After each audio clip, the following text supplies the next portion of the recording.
Hi guys, welcome back to Mohit visual. చాలామంది DM చేశారనమాట ఫ్లవరాన్స్ గురించి చెప్పండి అని. నేను వచ్చేసరికి ఈ వీడియోలో ఫ్లవరాన్ గురించి కంప్లీట్ డీటెయిల్స్ అనేది ఇస్తాను అనమాట. అండ్ ఫ్లవరాన్కి వచ్చేసరికి ఏ ఫుడ్ వేస్తే మంచిది, అండ్ హీటర్ అనేది పెట్టచ్చా, ఆక్సిజన్ అనేది పెట్టచ్చా, ఎట్లా మెయింటైన్ చేయాలని సమ్మర్ టైంలో అండ్ వింటర్ టైంలో కూడా ఎట్లా మెయింటైన్ చేయాలి ఈ వీడియోలో క్లియర్ కట్గా ఎక్స్ప్లెయిన్ చేస్తాను అనమాట, తెలుగులో కాబట్టి.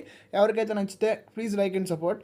Hi guys, welcome back to Mohit visual. ఈ మీరు చూస్తున్న ఫిష్ వచ్చేసరికి ఎస్ఆర్డి మెయిల్ ఫ్లవరాన్స్ అనమాట. నేను వచ్చేసరికి సమ్ ఫ్లవరాన్స్ అని తెప్పించుకొని మంచి గ్రూమింగ్ చేయించుకున్నాను అనమాట. గ్రూమింగ్ చేయించుకుని దాని తర్వాత నాకు బెస్ట్గా ఐడెంటిఫై మెయిల్స్ వచ్చేసరికి సపరేట్ చేసుకొని నేను బెస్ట్గా మెయింటైన్ చేస్తున్నాను అనమాట సేల్కి వచ్చేసరికి. అండ్ ఇవి వచ్చేసరికి కరెక్ట్గా 1.5 మంత్ అనమాట.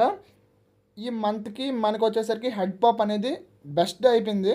బెస్ట్ కరెక్ట్గా మీరు చూసుకుంటే హెడ్ పాప్ వచ్చేసరికి ఏ ఫిష్కైనా ఒక 3 మంత్స్ కానీ 4 మంత్స్కి కానీ వస్తుంది. వీటికి వచ్చేసరికి 2 మంత్స్కి వచ్చింది అనమాట. అది ఎట్లా వచ్చింది అనేది కంప్లీట్గా ఇప్పుడు చెప్తాను.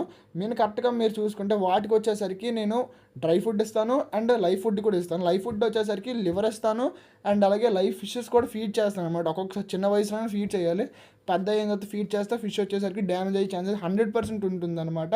అండ్ నేను వచ్చేసరికి ఫిషెస్ కూడా టబ్స్లో మెయింటైన్ చేస్తున్నాను అనమాట. నేను వచ్చి నాకు ప్లేస్ లేక. అండ్ చాలా ఫిషెస్ కూడా హెడ్ పాప్ అనేది అవుతాయి. అయిన ఫిషెస్కి వచ్చి బెస్ట్గా మెయింటైన్ చేయాలి. అండ్ చాలామందికి ఒక డౌట్ ఉంటుంది అనమాట, బేబీ ఫ్లవర్ ఉందని తెప్పించుకోవాలా లేదా ఐడెంటిఫై అయిన మెయిల్ ఫ్లవర్ ఉందని తెప్పించుకోవాలా అనేది చాలామందికి డౌట్ ఉంటుంది అనమాట. అది వచ్చేసరికి మీ దృష్టిలోనే ఉంటుంది, ఎందుకంటే మీరు ఫిష్ మెయింటైన్ చేసిన బట్టే ఫిష్ అనేది పెరుగుతుంది. కాబట్టి మీరు బేబీ తెచ్చుకోవాలా ఐడెంటిఫై అయిన మెయిల్ తెప్పించుకోవాలని మీ దృష్టిలోనే ఉంటుంది. అండ్ నేను వచ్చేసరికి ఇప్పుడు కరెక్ట్గా మీరు చూసిన వచ్చేసరికి బిలో 1000 రూపీస్ బిలోనే నేను సేల్ చేస్తున్నాను అనమాట. బయట అట్లా సేల్ చేస్తాను నాకైతే తెలియదు. నేను వచ్చేసరికి బిలో 1000 రూపీస్ సేల్ చేస్తున్నాను. అండ్ వీటికి వచ్చేసరికి వితౌట్ ఆక్సిజన్ అనమాట. మీరు కరెక్ట్గా చూసుకుంటే ఈ ఫిష్కి వచ్చేసరికి ఆక్సిజన్ పెట్టాను కాబట్టి అది ఎందుకంటే వాటర్ చేంజ్ అనేది అప్పుడే చేశాను అనమాట.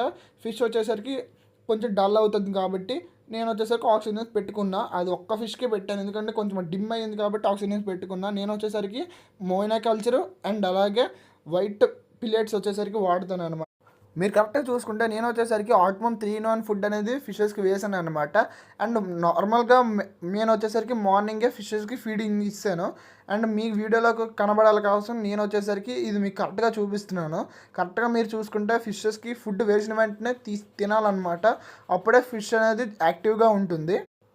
అండ్ చాలామంది సమ్మర్ టైంలో ఫిషెస్ని చాలా ఇబ్బంది పెడతారు అనమాట. బయటికి తీసి చూడడం లేదా నార్మల్గా చిన్న టబ్బులో పెట్టి ఫిషెస్ని ఇబ్బంది పెట్టి పెంచడం అనేది చాలామంది చేస్తారు. అట్లా చేయొద్దు. ఫిషెస్ అనేది చాలా మెయింటైన్గా సెటిల్గా ఉండాలని, అప్పుడే ఫిష్ అనేది చాలా బాగా పెరుగుతుంది.